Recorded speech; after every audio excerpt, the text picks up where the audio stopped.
my god, your sister's dead. Please focus on that. All right, we good?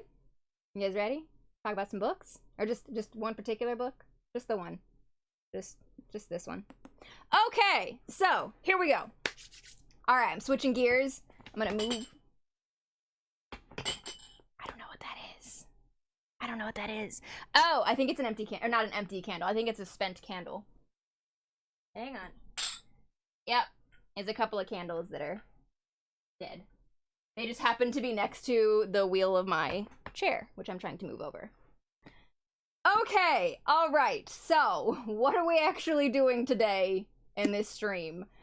It's book club day, as we've said. See, this is the problem with having a YouTube, or like trying to make it for YouTube, is I try to like put a thing in here where it's like a good start point where like I'm gonna cut the first 35 minutes of this and then just start it here. But I've already been talking to you guys for like 30 minutes.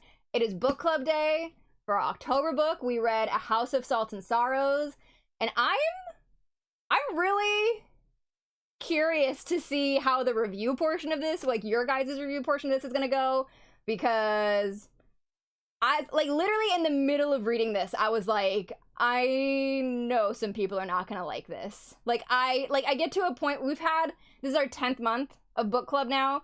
I feel like I have a handle on what you guys like, those of you who are regulars, and literally in the middle of the book, I'll be reading it and be like, they're not gonna like this, or like certain people aren't gonna like this, and I know why.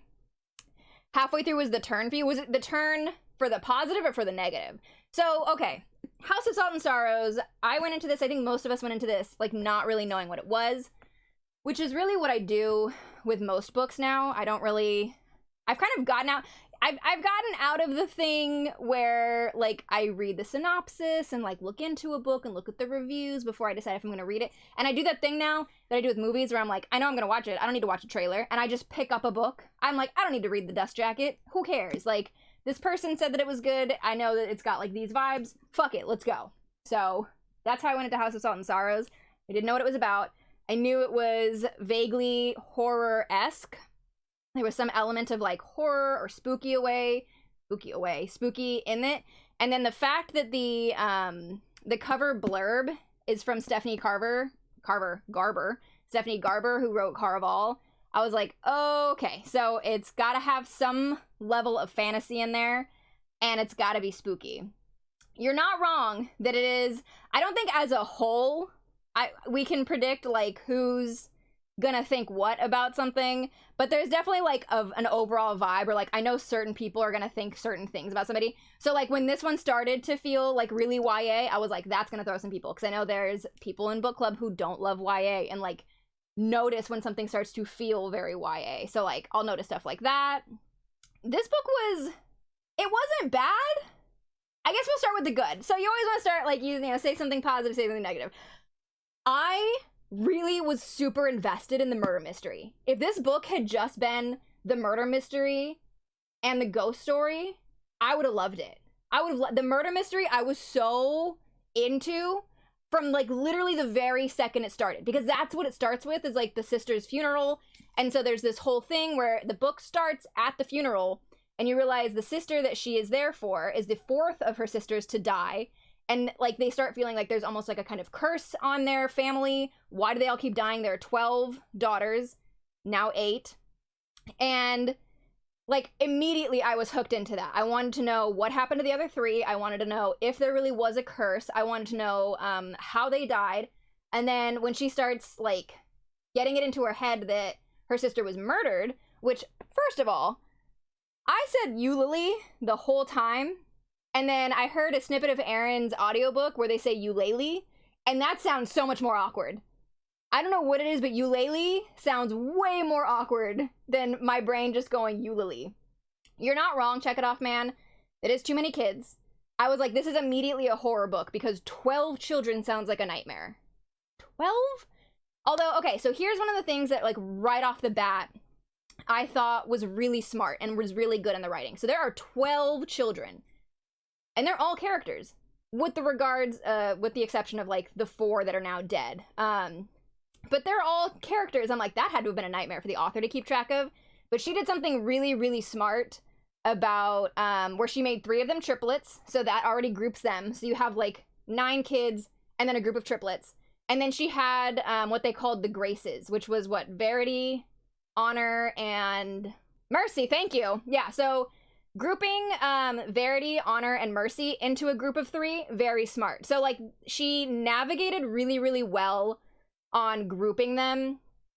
The Graces weren't the triplets. No, they weren't. They were not. The triplets were Rosalie, Ligeia, and who was number 3 there? Who was number 3? Lorena, thank you. So that's why it threw me off, because of the 3 of them. It was like triplets, Lorena, Ligeia, Rosalie. Give me another L name. Give me another L name there. So yeah, so having the triplets grouped up and then having the Graces grouped up super helped that. So you already had 6, and then you had another 3 that were dead, so they really didn't matter a whole lot. So you already got 9, and then you end up with... Why am I immediately... I'm forgetting the main character's name. What is the main character's name? Annalie, thank you. Camille, Annalie, Eulalie, and then whoever number 4 was that I'm forgetting. Anyway, all that to say, the way that she grouped the children, super smart. That was really, like, because I was, as soon as they said there were 12 children, I was like, I'm gonna fucking struggle this. I am not gonna remember any of these people. I'm not gonna know any of these as characters. I'm gonna forget everybody. But when she grouped them like that, it made them less individualistic, which most of the time you would kind of think was a bad thing, but in this case was a very, very good thing, because there was too many for them all to be individuals. The one thing that I thought was not done super well on the children was I could not get a handle on how old anybody was. Because I thought the Graces were super young, like really, really young. Like I thought Verity was like 6 years old, and I never ever got a handle on how old they were. I think you find out like halfway through the book that Annalie is like 19, and she's the 6th oldest, 5th oldest. I want to say she's 19. And then Camille was like 20, something like that. But the fact that I don't know is very, indicative of the fact that I couldn't keep track of who was what age. And in my brain, they were just all teenagers. I had them grouped as like teenagers, young adults, and then literal children. And it was pretty much everybody from like Ligeia down was just literal children. The triplets were 16, yeah, because the ball that was held for their party was their 16th birthday. So yeah, the triplets were very much 16. Verity was 10. I at some point they make a comment that she's older than I thought that they were. And because what got me was the drawing. So when Verity starts drawing, and Annalie is describing these horrific drawings that Verity is doing of their dead sisters, and she's describing it like in detail, and she's like, I can tell from the face, and I can see this detail and that detail, and I was like, in my head, I'm thinking of like how a 6-year-old draws, and I was like, is she like a fucking prodigy? What is this girl? What is she doing? Apparently her drawings were very good and very recognizable. Can someone confirm for me, were the first sisters murdered? No. So we had Ava, Octavia, and Elizabeth. Okay, so Ava died of the plague. Elizabeth is the one who killed herself in the bathtub. And then the fact, okay, let's talk about the fact, we're jumping all over the place. Let's talk about the fact that their sister kills herself in the bathtub. Dies in the bathtub. And then at one point, Annalie is taking a bath and is like thinking to herself, this is the same bathtub my sister died in. What? Tell me I would have gotten rid of that thing so fast. Catch me never touching that thing again. And she like almost scolds herself because she's a little like creeped out by it, because she's been hallucinating and seeing things. She like gets in her own head about like how it's not really like, it doesn't make sense for her to be freaked out. She's like, it's not like Elizabeth is like still here or anything. Like, it's weird for me to be upset about this. No, it's not. No, it's not. It is not weird for you to be upset. It is weird that you kept the tub that your sister killed herself in, that your father did not immediately get rid of it. I don't care how expensive bathtubs are. They have like 9 bathrooms in that house, okay? Absolutely not. Her blood was still on the mirror. Absolutely not. I'm burning that room to the ground. The whole thing. So the positive, I think, was the way that the author grouped the children. The negative of that is that I never could get a handle on how old they were, because it was just really difficult to tell. Overall, I kind of I don't know that I overall loved the characters. There were characters that I liked and characters that I didn't. I liked Annalie for the most part as a character. Her sister Camille was a huge bitch, like, the whole time. For no reason. For no reason. Camille was so mean. And then her father was a terrible character. The stepmom was an interesting character.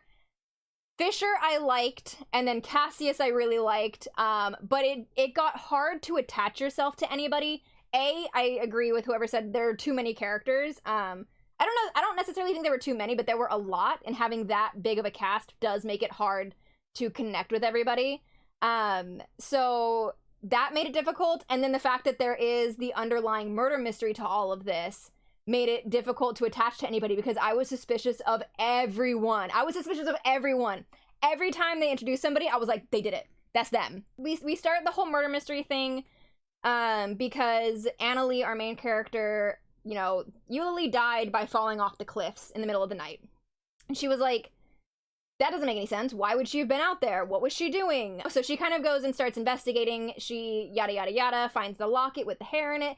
And so there's like blonde hair in this locket that says that, you know, she was gonna get, you know, she was engaged or something. Every time somebody was blonde, I was suspicious. And every time somebody had dark hair, I assumed they dyed it. And like there was gonna be a scene later where she touches the hair and it like, that was my thing with Cassius from the moment he was introduced with dark hair. I was like, she's gonna touch his hair at some point. She's gonna have some like dark substance and it's gonna be hair dye and he's gonna be blonde under it. And I thought I was so smart, all right? I was so clever. I figured it out before anything even happened. It wasn't true. It wasn't true. I had that so many times. I had it figured out so many times.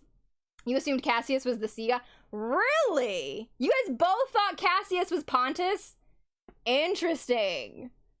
So here's the other thing that, since you brought up Pontus, it took me so long to comprehend the fact that the gods were real, tangible beings. Like, they were real, actual people, and not just, like, religious iconography. They say the first instance that we get of that was when they're in the dress shop, like maybe a quarter in. They're in the dress shop, and the seamstress mentions, kind of implies, that she made a dress for the goddess of like love and beauty, basically the Aphrodite. She made a dress for this other goddess, and it was really random, and like they were all like, oh my god, you know, tell us everything. But I thought they were just being like silly religious people. I thought she was super exaggerating. I assumed that's what it was. And because in that same conversation, the stepmom, so mom is dead, they have a stepmom. The stepmom is not from the island that they're from, and so she has a different religion than them. She doesn't know their gods. She doesn't understand the gods. And she says, like, at one point somebody says Pontus, and she goes, oh, that's like the sea god, right? And they kind of go like, yeah, it is. And Annalie makes she has a thought that the fastest way to figure out somebody is not an islander is to bring up religion, because they won't get it. And I was like, how in a world where gods are real, they are real beings with like a physical presence and magic, and they can do things, how do you have different religions? Like, I understand having different gods that you worship, but how do you not, like, if it's I don't understand. I'm just saying, like, if you have a real provable god, how is there different religions? Bizarre. So it never occurred to me that, like, they were real. I mean, I get the gods have territories. I kind of get that. It was just weird that, like, the way she phrased it was almost like people would have different religions the way that I view, like, our world as having different religions, because people believe different things. But I was like, you can't not believe in something that's, like, it's a person. You can, like, touch him. You can poke him. He's right there. But yeah, they bring up other gods later who are, like, in different places. So it kind of made sense later on, but it just cemented that idea of, like, it wasn't clicking with me that they were real beings. Even later on, they find the doorway and they start talking about it like it's a door that Pontus uses to go wherever he wants. And at that point, I was like, wait a minute, is this a real person? It was bizarre. It was really not, like, all that to say, like, it really wasn't fleshed out enough, and it wasn't fleshed out early enough. Because we're, like, 300 pages in, I think, before it really clicked that these were real, literal beings. I'm like, Pontus is a real person. The other goddess is a real person. That jokester god is a real person. Like, none of that clicked with me for, like, 300 pages, and I was just like, it's religion, the way that it is anywhere. It was not great world building.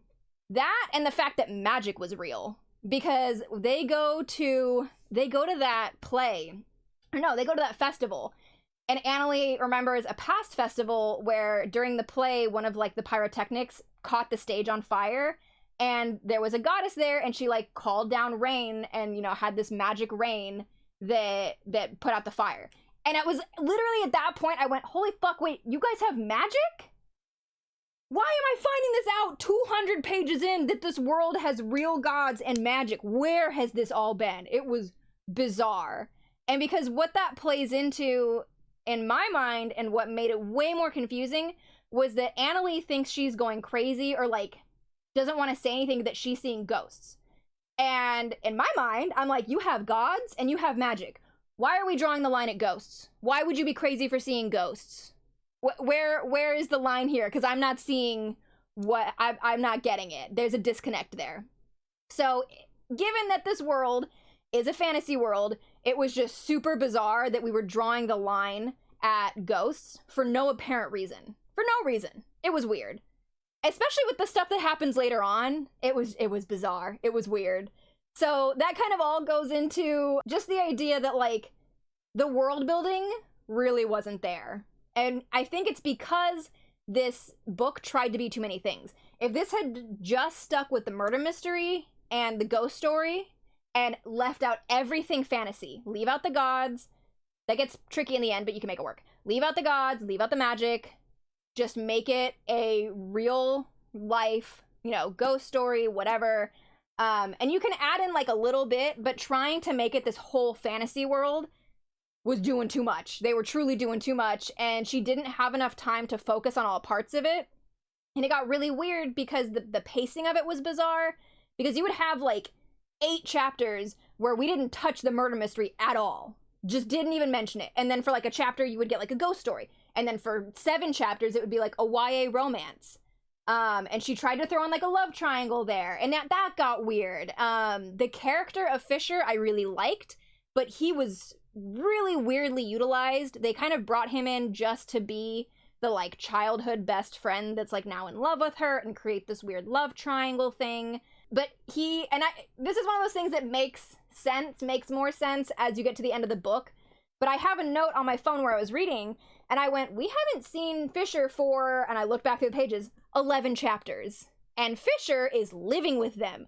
Why have we not seen him for 11 chapters? Where the fuck did he go? And like, nobody would comment on it. It wasn't even like a thing where like we were supposed to notice Fisher was missing. People were wondering where he was. Like, nobody talked about him at all. For like 11 chapters, it didn't come up. I always forgot that their housekeeper was his mother, because she only mentions it like twice. And again, he's just gone for half the book. And then when it's convenient, and then he just kind of pops up whenever it's time to go to a ball. Which brings us to the balls. I didn't give a shit about all these dances. I'm sorry. Why? Why was there like 17 chapters on all the dances they were going to?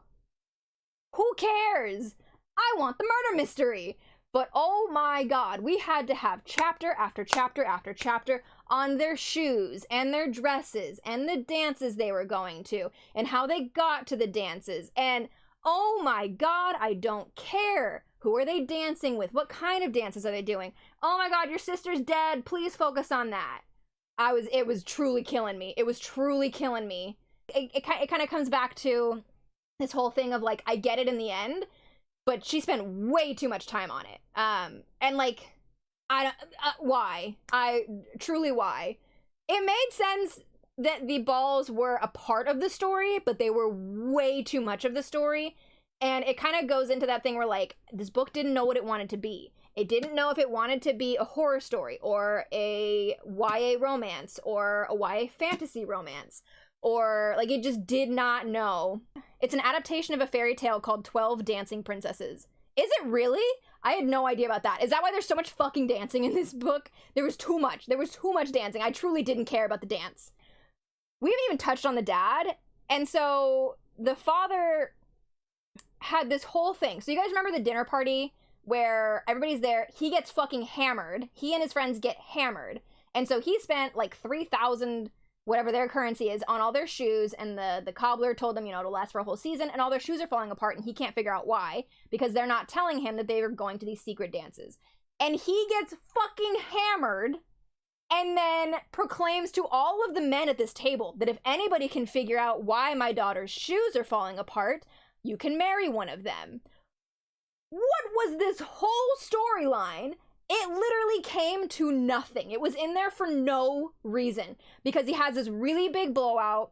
All the girls get mad about it. They're like, this is a horrible joke. The dudes at the table get really excited about it. There's like a guy like under the table, like touching all their legs. It was super awkward. One of the guys is like going room to room, looking in their rooms and looking in their drawers, and it never came of anything. Literally, the storyline is completely dropped. Nothing ever happens with it. It just is forgotten at some point and isn't important, isn't finished. What was it? Why? Literally, why? It was the weirdest, and that was just like more and more of this book not knowing what it wanted to be. I was like, you just put everything in here. Because like, if I'm the editor and I'm looking at this and I'm thinking, okay, what needs to be added and what needs to be cut, that whole scene and that storyline is the first thing that's getting pulled, because it doesn't change the story if you get rid of it. It establishes that the dad is an angry and a weird drunk, but you can do that any other way that doesn't become an extended plot line that you then have to carry through the rest of the book, which she didn't do. So why? Orton's turn was the turn of the story for me. Annalise saying, oh, my dad's a drunkard. This bitch is 215 pages of a 400-page book. We should be past this. Why are you bringing this up now? You're not wrong. We were really far in when that turn happened. And then you have the stepmom, who we've not talked about. So stepmom shows up, is very quickly pregnant. Wink, wink, hint, hint. She's very quickly pregnant. And I will say, from the very beginning, I ruled the stepmother out as being the perpetrator of everything, as being the killer, because it was too obvious. I was like, this is your red herring. You're always going to think in a fantasy, like fairy tale kind of a thing, you're always going to think it's the stepmother. And so I threw her out so fast, because immediately I was onto her. I was like, okay, this is super weird. She is convinced she's going to have a boy.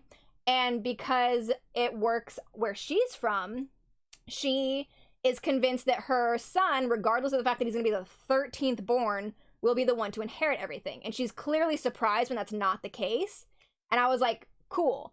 That is really, like, it's very easy to look at that and say, this is the motive. This is what she wanted. This is why she did this. And because it's so easy and it's so early, I'm going to toss it out. That's way too obvious. We're not doing that.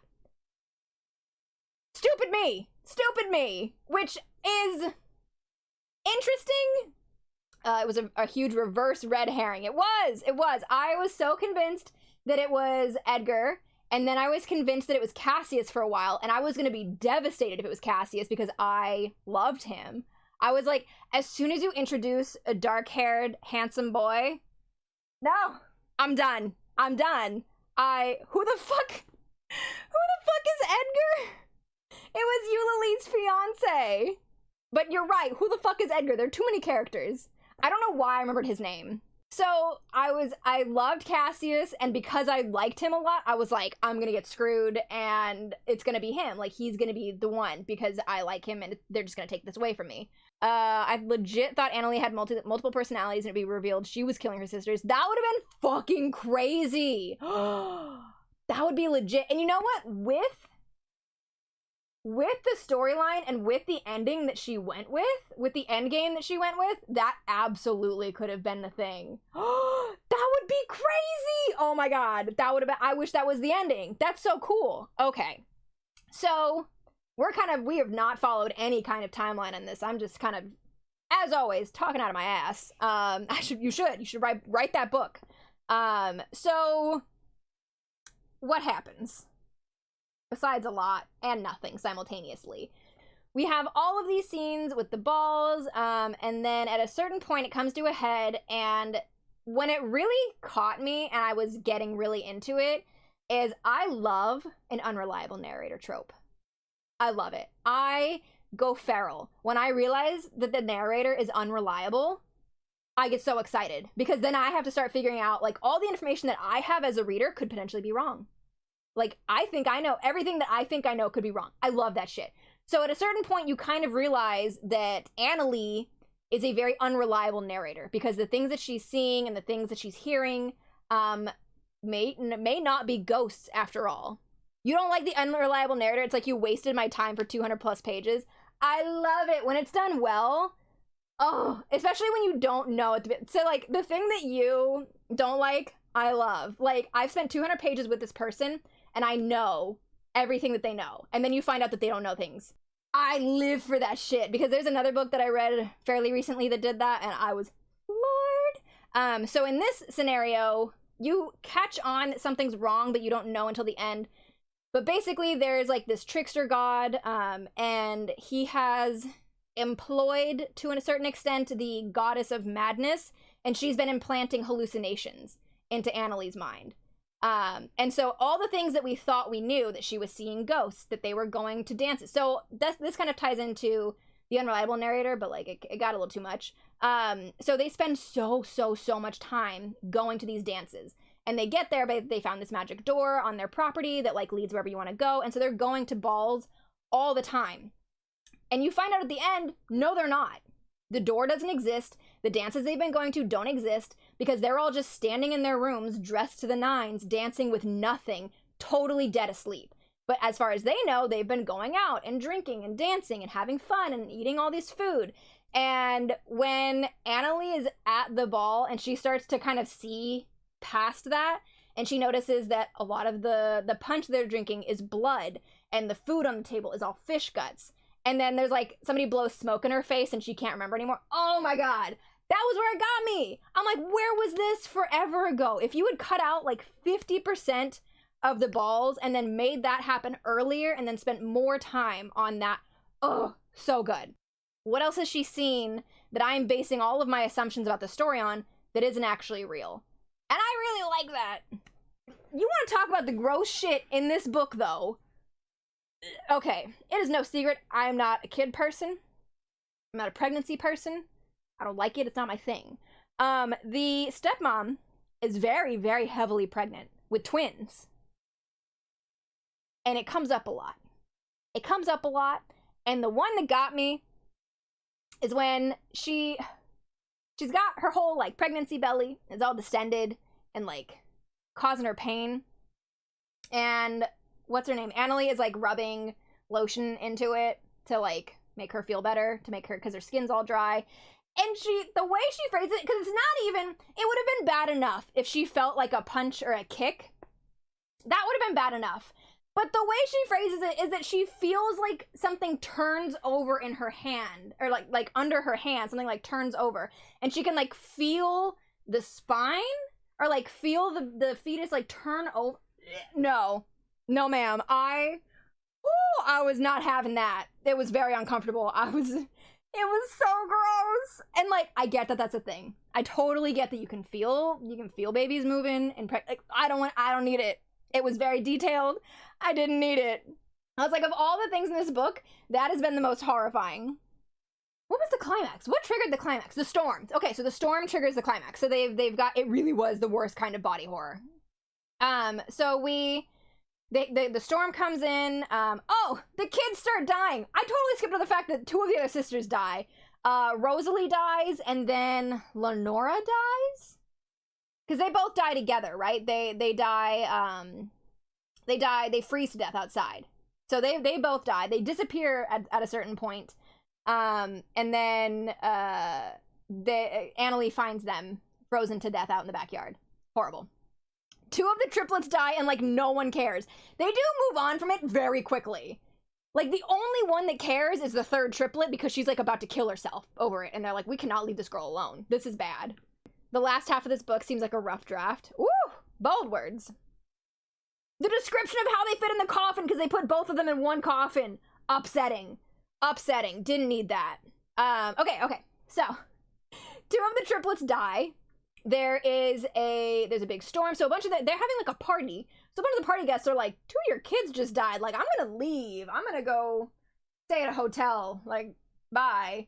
But Cassius is a good guy, and he stays. And at this point, we're not sure Cassius is a good guy. They start making me suspicious of Cassius, okay? I was very upset about it. Don't do this to me. And then there is a shipwreck because the light went out. That was it. The lighthouse went out. So the lighthouse went out. So this is where things get bizarre with Cassius, because is this the time? No, it was before this that you find out that he is the goddess's son, because he, like, teleports them.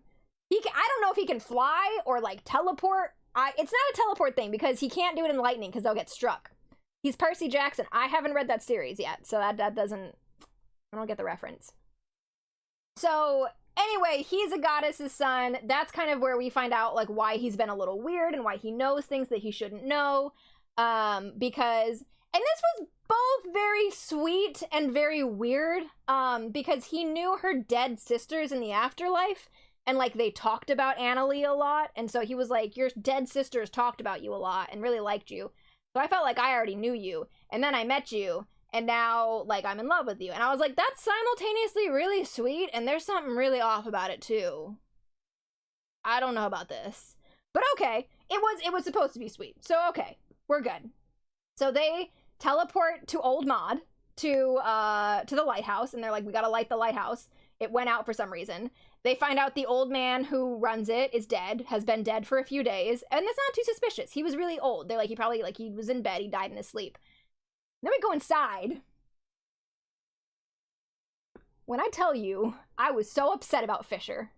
I'm still upset about Fisher, and I don't know how to feel about Fisher, so we go inside, and Fisher, her childhood BFF, it's been a little awkward between them because he intimated that he was in love with her, and she did not return those feelings. It was very awkward. Fisher is dead and has been dead, like, for weeks. This was very much a Bathilda Bagshot moment for my Harry Potter fans in here. And then this other woman, like, explodes out from inside of him. And the way that she describes, like, his viscera all over the place, it was gross. I loved it. Like, it was interesting. But oh my god. It was a lot. It was a lot. So Fisher was dead, and then I had this really weird, like, conflicting thing where I was really upset that Fisher died because I liked him. But the Fisher that I knew was the crazy, like, was the bad guy, was the villain. So I actually wasn't upset that Fisher was dead. I was upset that the person that I thought was Fisher was never real, so I don't actually miss Fisher because I didn't know Fisher. But then I was a fan, like, I really liked the person. What was her name? I can't just keep calling her this. What was her name? Like, the Weeping Woman, but, like, she had a name. Kosamaris. I would like it known that I didn't actually see that on the page. Kosamaris. I feel like that was it. Everything goes really, really fast at this point. You get the whole exposition of who Kosamaris is, that she's the goddess of madness, and then you get that she has been inducing hallucinations in many of the sisters, but most specifically Annalie. You get that she was creating the balls, and she was creating the dances, and the nightmares. She was creating the nightmares. She was talking with Verity all the time, which is why Verity was seeing such horrible, horrible things. You get all this exposition about who she is, what she's doing. There's not really a lot of indication of why Cassius won't do anything. Like, she's physically harming Annalie. She's, like, choking her, strangling her, and Cassius really just isn't moving. And I'm like, we don't have any indication of why that is. Like, I don't need you to fight my battles for me, but, like, maybe if somebody's strangling me, you make an effort to push him. I'm just saying. I like that Kosamaris was controlling Fisher, and as Fisher told Anna about the God Door, then they'd find it, he's the first to go through, and they start the balls after that. That, I thought, was very well done. Like, that was very well planted. The way that they were planting that all this was fake was really good. I just wish there hadn't been so much of the fake shit. Like, I did not need 400 pages of balls. I really didn't. And so that was really good. And then this is where it got crazy, because basically from that point to the end, you have no idea what's real. You have no clue what's real. For a while, you think Cassius isn't real. You think that she's been hallucinating this whole other person that's been living in their house, and, like, what the fuck? So we go back home. She's trying to, I don't know, what the hell even happens before... I truly couldn't tell you what happens before the crazy lady stepmom starts going into labor. I love the what's not real stuff. Like, that gets me. So stepmom starts going into labor, and then we get more exposition. I can't decide how I feel about how we did the big reveal, because it really is one of those moments where the villain monologues and like tells everything, which I usually hate. However, she was giving birth and in massive amounts of pain, and so I think that makes it make sense. Like, she was kind of over everything, and she just wanted them to help her. And she was like, I will tell you anything. Just help me. I don't want to die. I don't want my babies to die. She was actively dying, yes. So I think I'm okay with the monologuing. Because in general, the whole, like, villain monologue to tell you everything that's been happening, I'm not a fan of. And her plans had failed. I will tell you what I loved. What I loved about this is Jenny is not here, but she reads a lot of mysteries, and she has complained to me about, like, the worst thing about a mystery is when you get to the twist or you get to the end, like the big reveal, and you as the reader never could have guessed it because it's based on information you were never given. Like, if your twist requires the fact that they just didn't tell you shit and that's why it's shocking, that's bad writing. However, I think this book did this very well, because what happens is that the stepmother is from an area where they worship the trickster god. And we know about the trickster god, and we know a couple things that make that really important. So we know, and we find these things at different points, which I think is also really well done. So we find out at one point that we don't know where she's from. We don't really know exactly where she's from. We just know that she's from somewhere inland, and she has this beautiful red flower preserved that her father gave to her, and like they grow only where she's from.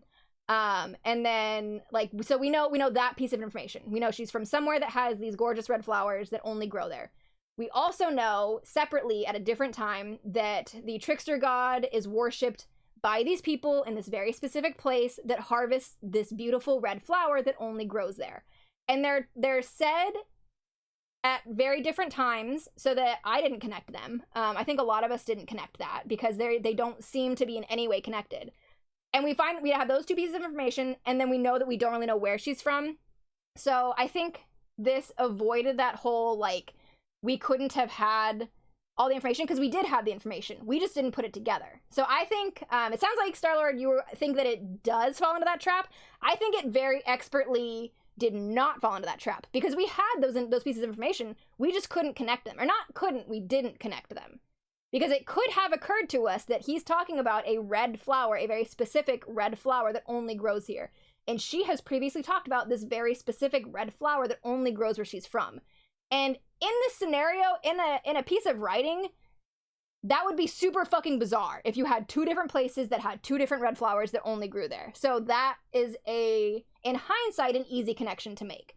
But because of the way that they were kind of dropped as, like, non-info and, like, a little bit of exposition here and there, and it wasn't the main focus, it becomes this thing that you don't actively recognize, but when it's revealed, you immediately remember, oh shit, that's right, I did see these two things. I thought it was really, really good. All I'm saying is, we had the information, I thought she planted it very well, and I think it goes against that idea. Because I'm thinking, like, if it's one of these things where we didn't know there even was a trickster god, and they were saying, like, it's a trickster god, that's the kind of shit that we'd be like, we couldn't have guessed that because we didn't know about it. Crazy. The trickster and the stepmom being connected doesn't mean anything until right before Annalie talks to her. But that's true. So the only thing that we don't know is that Cosamaris and the trickster are connected. That's the only thing that we don't know for a little bit. We learn it right about the time that she gives us all that exposition, because Cassius tells us. He's like, you know, she kind of is employed by Viscardi? I want to say Viscardi is his name. So she's kind of employed by Viscardi. We are on different pages, Star-Lord. We're on different pages. I'm telling you, I feel like it was fine. I feel like it was okay. Because it was vague enough that it was still surprising, but because my brain immediately went, oh shit, I remember that, I was like, it counts. The stepmother tried to warn Annalie by giving her a book. That was the dumbest shit. Because it wasn't even that she tried to warn her. It's that because Cosamaris gets to you in your sleep. And so she was like, I gave you a book so you wouldn't fall asleep. Shut the fuck up. How long was I supposed to not sleep? Forever? It's not that good a book. That was dumb. All that to say. We get the whole, you know, whatever. Turns out, Mama's having twins. The baby boy dies, stillbirth. And then there's a second baby, and it's not human. So she does reveal that I guess I can't understand if there was a threesome here. I don't understand the dynamics of what happened. Was Viscardi and Orton present at the same time? Because all she says, the way that she phrases it, is that she let them both ravish her. And I was like, was this at the same time? And then he was just magicked to forget? Okay, this has taken a weird direction. That was bizarre. They weren't Orton's kids. One of them was. I think that's the idea, is that first, like, one of them was Orton's child and one of them was Viscardi's. So the human one was Orton's child. Viscardi even says the first child was, you and Orton's. You never said it had to be alive. I gave you a baby. You never said it had to live. And then the second one was his, like, devil baby. And that one did live. But, like, when that thing comes out with, like, clawing out with, like, wings and everything, no ma'am. I didn't need this whole pregnancy thing, this whole labor scene.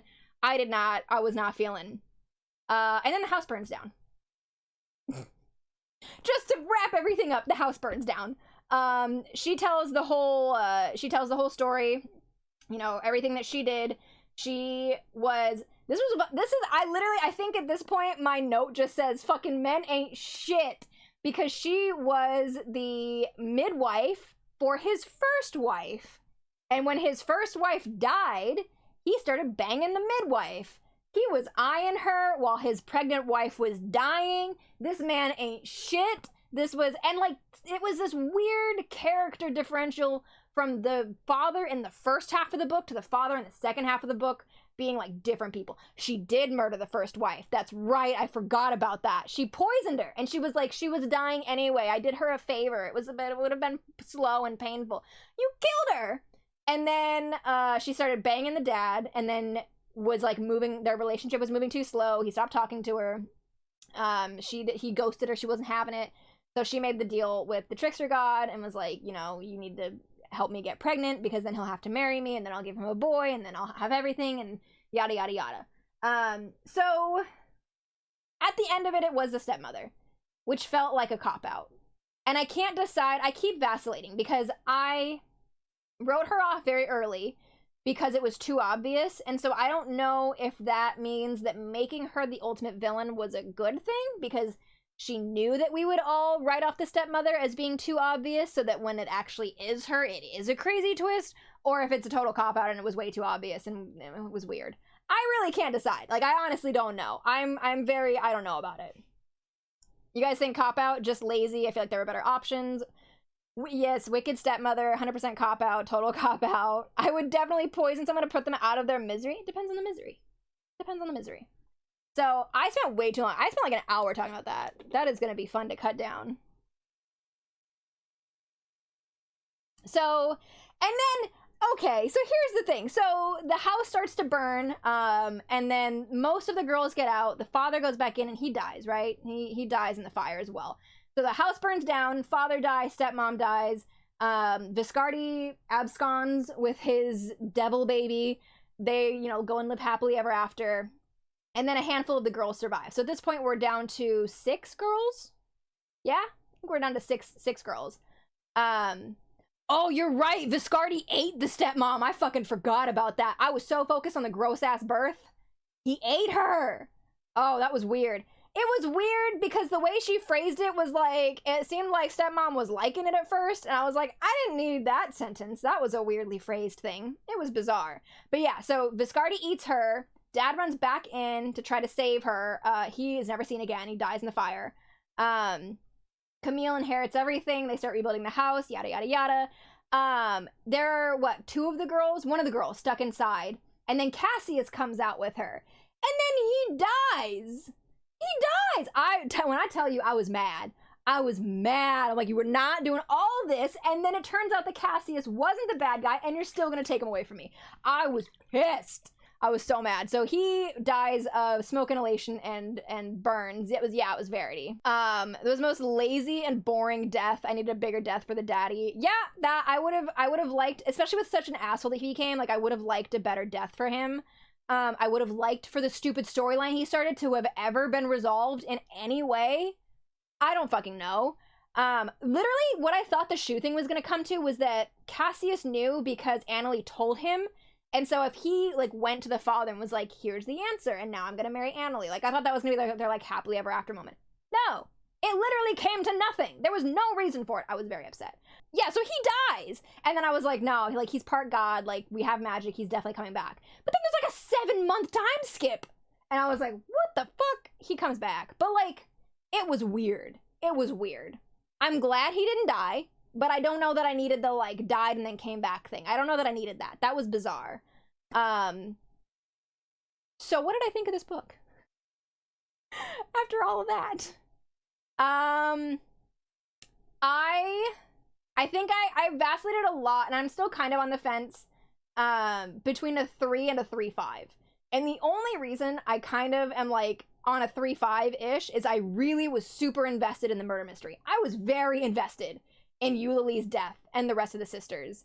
I am pissed that the 3 other sisters that died weren't a part of anything. Like, it really was just a series of horrible accidents and horrible incidents and, like, coincidences. What the fuck? But I was super invested in the murder mystery. So I was kind of on, like, a 3.5, but the more I talk about it, I think I'm a solid 3, which is what I put on the review form that I submitted. I did just do a 3. Is that like a 2 review? Oh no, I've read some 2s. Okay, this was not a 2. And the reason is because I was really, really invested in the murder mystery. I was really into it. If you take out all of the fantasy, I would have been so much more happy with it. That obviously gets a little weird at the end when the whole big bad is the goddess of madness and like a trickster god. Like, that gets a little weird. But yeah, like, if you just taken out the fantasy, it would have been a better book. Let's see what you guys thought. It took me an hour to get here. As usual, only couple people do ebooks. I'm always curious. I think, Steven, you're one of the ebook people, right? You usually have an ebook. I'm surprised there's 2 this month. 6 of us did physical and 6 of us did audio. So I'm actually really, like, I think it's a really interesting part of our book club that, like, a good half of us do audiobooks. And that we do an audiobook review because of that. I'm not gonna lie, Erin sent me a couple snippets of the audiobook, and I did not like it. I didn't like the narrator. I feel like if I had listened to the audiobook, I would have liked the book less. I don't know what it is. It was like, her voice was like high-pitched and breathy, and it just made it sound very young. Not like, I mean, obviously it's a YA book, but like, something about it, it was, I don't know. So how did you guys rate the audiobook? Mostly 3s and a 5. Somebody really liked it. Okay. Interesting. Does anyone want to cop to that? The reader did a very good job able to keep the atmosphere, but every so often the voices seem to go a bit Valley Girl. I could feel that. Just a bit rough. Fine, on par with the others. Really well done. Having just one narrator doing all the voices is so much better than what I've been dealing with when they have multiple narrators that just read a chapter at a time. Pronounce names, items, and places differently, and have different voices for the characters. For the most part, I could tell what character was talking based on the voice she used, which made the following the story so much easier. Did everybody finish it? Oh, who DNF'd? We had a DNF! I wonder, wait, let's see if was it intentional? How far did you get in? 25%? Why? Got bored. Life events made it hard to focus. Fair enough. How would we rate the book? Quite a spread. Quite a spread. Okay, mostly 4 stars and 3 stars. I'm actually really surprised at the amount of high scores. I really honestly thought this was going to be one of our lowest reviewed. I figured that other than Life and Death, this would probably be our lowest reviewed book. So this is very surprising. So 5 4 stars, 5 3 stars, 2 2.5 stars, 2 5 stars. What? That got real high pitched. That got real high pitched. I really truly did not expect anybody to have a 5 star. Interesting. I'm super curious to see the reviews now. Would you reread this book? No, I did say no. Maybe someday. A couple of yeses. That's got to be our 5 stars. Okay, here we go. So the overall story. 5 4 stars, 4 3 stars, 3 2 stars, 2 5 stars. I gotta know. I gotta know who these people are. I really have to know. Characters, we kind of overwhelmingly said about a 3. 3 stars. 4. Okay, so some people didn't like the story but really liked the characters. Interesting. 2 stars, 4 stars. And the writing style, pretty overwhelmingly 3 stars. Use 4s. 1 5, 1 2. I forgot the characters. You did a 5 on the characters because you forgot they were useless. Is it that, or like you liked the ones you remembered and then you didn't remember how many you didn't remember? I absolutely loved this book. Made me gasp out loud in my heart race. Couldn't put it down. You love to see it. See, that's the thing that makes a 5 star. It doesn't necessarily mean that it's a perfect book. Like, objectively, it doesn't have to be perfection. But like, if it hits me that way, and if it hits that spark, that's a 5. Love that for you. Some of the gore and creepy stuff was more than I would normally seek out, but not too far that I couldn't stand to read it. It was only the pregnancy for me. Found myself playing detective, keeping an ongoing sus list in my head. Found a happy medium between predictable and surprising. The romance was a little unnecessary at times and corny, but I loved it. Fair enough. Upon initial reading, I really liked the book. It was creepy and unnerving with an interesting mystery, twists and reveals, and thrills aplenty that kept me wanting to read on. And then I thought about it. Oh, that's what gets you. That'll get you every time. There are things the book does well. It does fantasy great. Interesting! That's what you thought was... Okay. The world building of the Thomases, Sultan, and their society is interesting, well done. I thought the Sultan world building was good. Like, the island that they live on, I thought that was well done. You believe in the fantasy world. The book does horror really well, too. Craig is an excellent descriptor. Really comes in handy when describing the eeriness and the... I totally agree with that. I think the horror that she did put in worked really well. I just wish she had done more of it. But it's not a fantasy novel or a horror novel. Well, it is, but they're not the main genres of what the book's intending to be. The book is at its core a mystery, and as a mystery, it is bad. Star-Lord, is this you? Oh, it is! It is you! It's a bad mystery for a couple reasons. Written in such a way to obfuscate the reader from all the information so they can't guess what's happening next. Okay. I will raise you, though, that we do find out she's an unreliable narrator, which is why that is. But fair enough. This is not inherently bad unless the story is in the first person with the characters whose thoughts we know, doesn't bring up vital information simply because the reader isn't supposed to know it yet.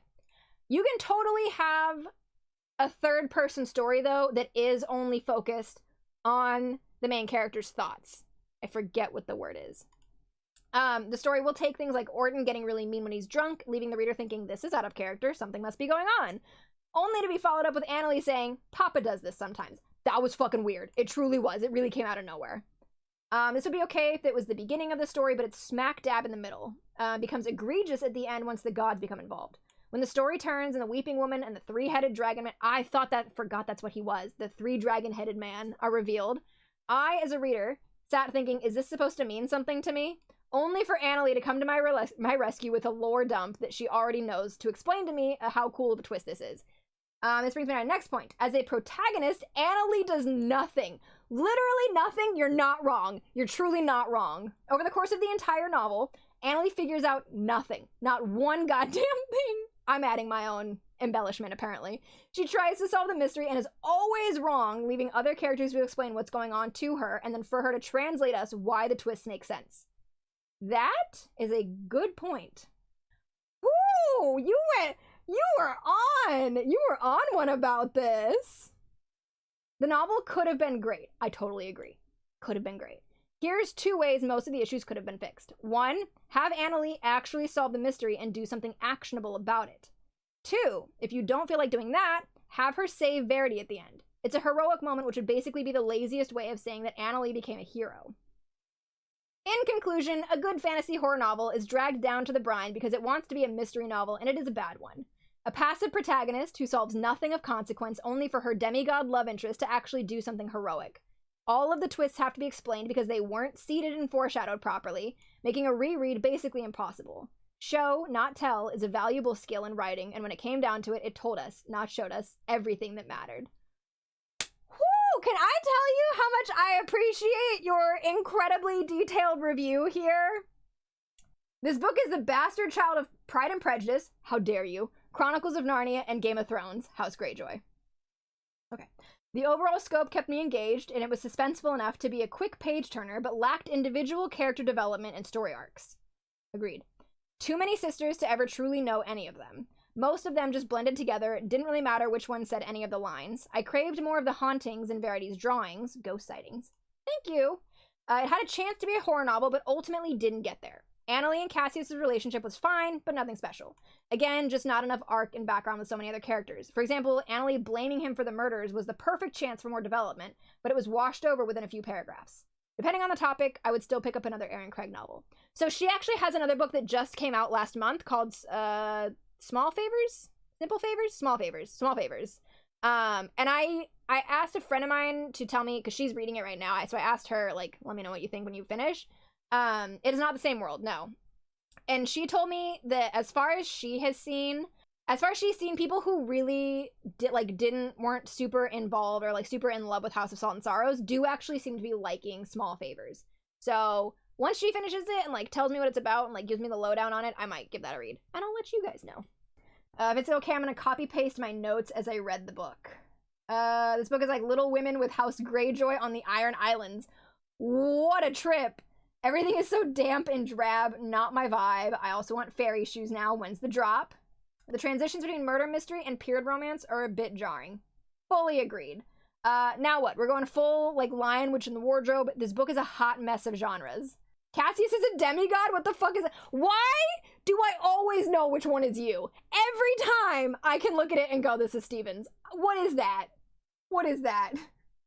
Did they just leave the possessed girls dancing to deal with the shipwreck? Yes, they did. They fully did. They didn't wake them up. They just left them there. Again, what the fuck was this book? It's like the author just vomited every idea in their head out onto the page, and I hate books that gaslight the point of view character. So you don't like the unreliable narrator. I love an unreliable narrator. I love it. Oh, Lord. House of Salt and Sorrows is an apt name for this book because after you read it, it will leave you salty and sorrowful for doing so. Feel good about yourself? You feel good about your jokes? The main character, Annalie, I didn't really care for. Neither the pile of dead sisters that built up by the end of the book, except maybe the one triplet that was seeing things. This is what I'm talking about. She wasn't a triplet. It was so hard to keep track of them. So the one that was seeing things was not a triplet. At least she added flavor to the bland soup. The ending plot twist was predictable out of the gate, but still made no sense. The book spent more time on balls than insert porn star, terrible, and it didn't need to be in there. It was an overabundance of lettuce on a terrible burger. The other family members were forgettable. The two love interests, Cassius and Fisher, felt drier than inserts Ben Shapiro's wife joke, and they did not explain the world enough for me to get an idea of what's believable to these people. That's what I'm saying! Why did we not believe the ghosts, but the magic was fine? It was weird. The book couldn't decide what it wanted to be. Fantasy, horror, or a ball story, but I can decide on its score. 2.5. Highlight was the creepy twin. I love that you at one point called her a triplet, which she is not, and then at one point called her a twin, which she also is not. It was very hard to figure out who was who. Did any quotes stick out to you guys? I actually didn't write down any of them in this. I didn't write down a single quote from this book. Did Great Aunt Clarette rest better in her eternal slumber knowing her bust would be gazed upon by generations of Thalmuses? Thank you. No. Just push me into the sea and return me to the salt. She's got it. She knows. The insect landed on the floor with a thud much greater than a bug should make. That whole moth sequence was interesting. I wouldn't mind if our wishes got twisted up in each other. I loved Cassius. I truly loved him. Oh, I loved him. Just nope. The balls were consuming more than just my nights. Really? Really? You're all bad people.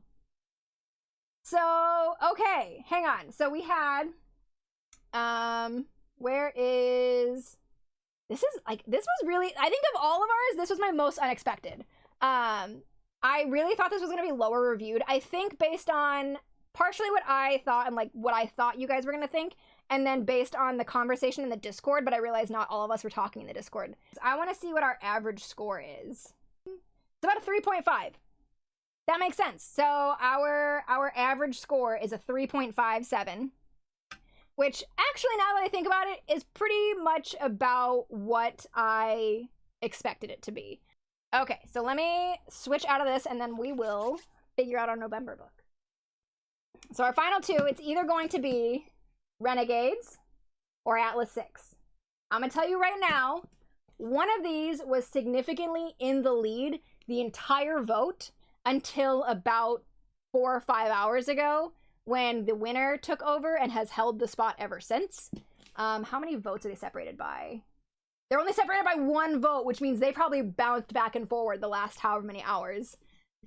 So in second place, with 31% of the vote, Renegades. Which means our November book is going to be the Atlas 6, which has taken the majority of the votes. And here we go. I do apologize to our audiobook readers. There is not an audiobook for this yet. Tor publisher did actually pick up this book, and there will be an audiobook next year, but it's not out yet, unfortunately. I'm really, really excited to read this. The only thing that sucks about it being picked for book club is now I have to wait till the end of the month to read it, but that's okay. For you guys, I will wait. I'm hype. I think it's like a magic school, dark academia, like multiple, I think it might be multi-point of view. I don't know. I'm very interested in this book.